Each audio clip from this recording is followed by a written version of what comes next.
Hi, and welcome to On the Move, a show highlighting what's going on in your community. I'm your host, Eliza Papazian. In this month's show, we'll learn more about Measure S, check out the word on the street signs, take a look at what Tech Week 2018 has to offer, and so much more. Innovation peaks in the Silicon Mountains September 15 to 21. Let's check out what this year's Glendale Tech Week has to offer.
Interested in learning more about Measure S, the Glendale Quality of Life and Essential Services Protection Measure? We've got you covered. The current sales tax in Glendale is 9.5%. Los Angeles County and regional agencies take 2.25%, and the state of California takes 7.25%. The city of Glendale receives just 1% of the state's share. This fiscal year, Glendale is expected to send $90 million to the county and regional agencies, but receive only around $15 million in return. For example, this year, Glendale is projected to generate $10 million in Measure H funding for the county, but receive only $395,000. The sales tax limit for a city in California is 10.25%. This election day, Glendale voters will consider a 3/4% local sales tax. If approved, Glendale reaches the sales tax limit of 10.25%. The new funds will stay in Glendale, and the limit will prohibit county voters from adding any more new sales taxes. If approved, this measure adds less than a penny on every dollar spent, and every dollar raised will be used in Glendale for paving roads, filling potholes, 911 emergency services, and other essential services like parks and recreation and libraries. This is a big decision, and the city encourages residents to get educated about this ballot measure. Residents can visit GlendaleMeasureS.com to learn more. Have you visited any of the word on the street signs around Glendale? Let's check them out. Hi, my name is Scott Rochauer. I'm an artist. I live in LA, and I just installed a bunch of pieces in parks in Glendale.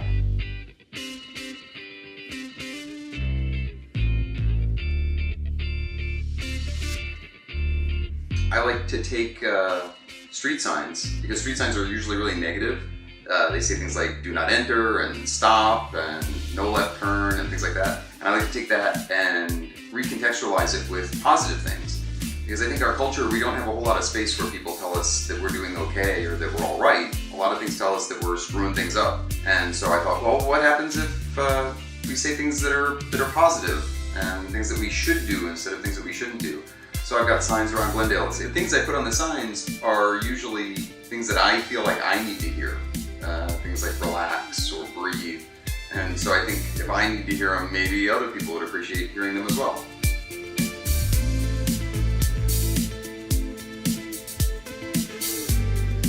That's behind what inspired me to make these signs that say positive affirmations. And then I put them in places where you normally would see something that would be negative. So you're used to seeing stop or do not enter on a sign, and instead it says something that's reassuring, like start or you're okay. And hopefully that surprises people and makes them think a little bit, and using that just moment of surprise to kind of give them an opportunity to think that things are going to work out okay.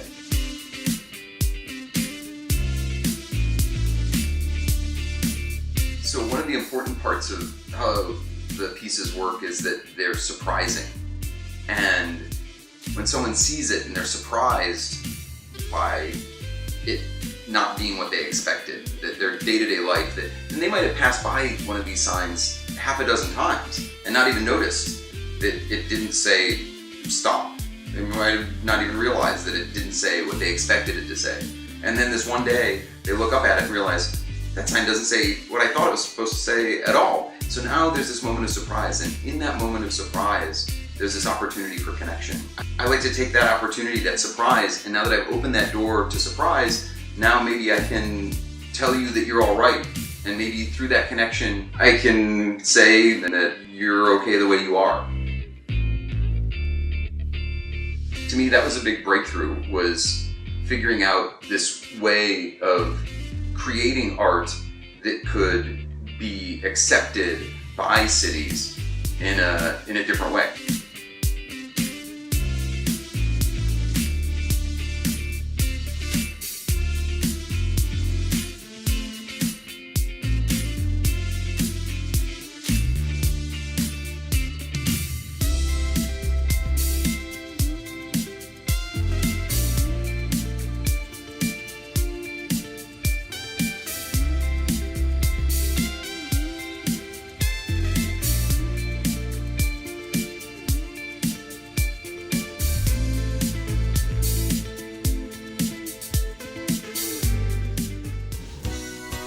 Ever wonder who manages the maintenance of Glendale's beautiful parks and trails?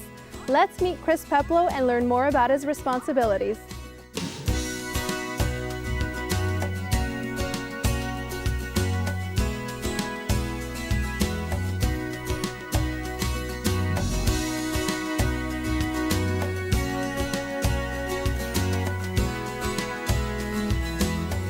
Hi, my name is Chris Peplow. I work for Community Services and Parks Department, and I'm a Park Services Manager.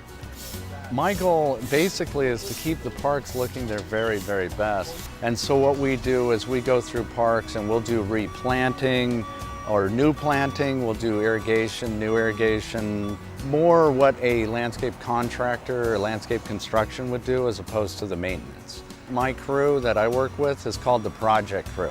And we get along extremely well, and we work very well together. A lot of times on the new parks, we have to go in and sort of backfill areas that maybe didn't work out exactly correctly or need a little additional effort. My name is Chris Peplow, and this is My Glendale. October 10th is International Walk to School Day. See how Glendale is taking part in this fun and healthy annual event along with schools from across the world. Glendale, it's time to pull out those tennis shoes and lace them up because Walktober is just around the corner.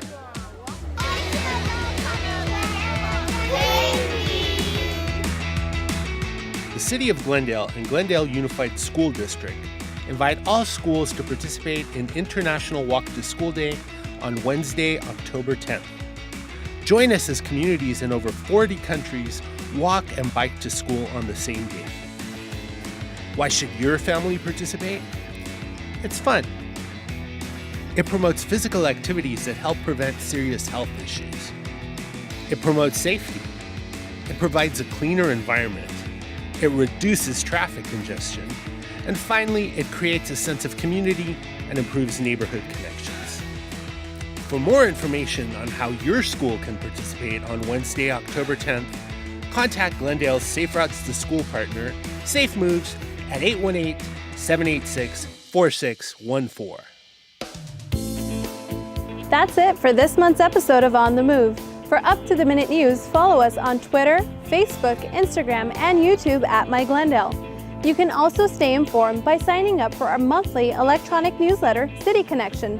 Sign up on the city's website. Thanks for watching, and join us next time as we explore the interesting things happening in the city of Glendale.